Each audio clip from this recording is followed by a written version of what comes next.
The exact number of persons living in the country remains unclear, with disparities being identified in the statistics being used by key national statutory bodies such as the Kenya Revenue Authority, the National Social Security Fund (NSSF), and the National Health Insurance Fund (NHIF).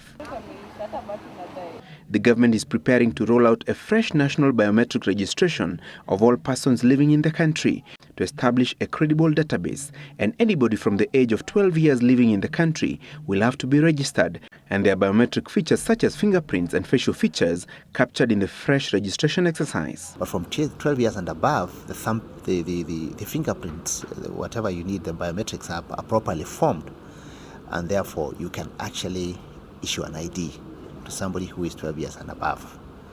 That's why we are focusing on people from 12 years and above in this registration exercise. The fresh national registration will cost the government at least 8 billion shillings and is expected to take 6 months. Once it is rolled out, the statistics will be used by the government to weed out illegal immigrants and formulate other security policies, as well as aid in matters of national planning. This means the national identity cards that Kenyans currently hold will be rendered useless, amid concerns that many non-Kenyans had fraudulently acquired their identification documents. We want to first ensure that we come up with a reliable database. Once we have the database, then of course the Ministry of Interior will do what it normally does best, and they will issue IDs. And so I believe that they have an elaborate program to ensure that IDs are issued to people afresh. Definitely it will have to be afresh.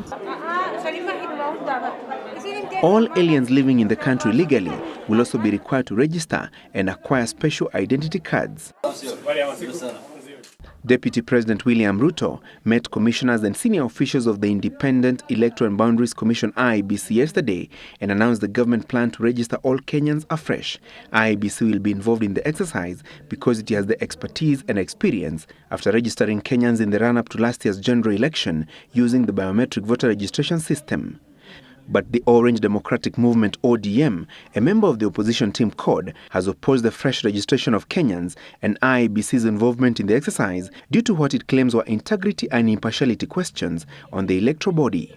Is this just another tender in the kusema na kutenda government designed to line the pockets of a few?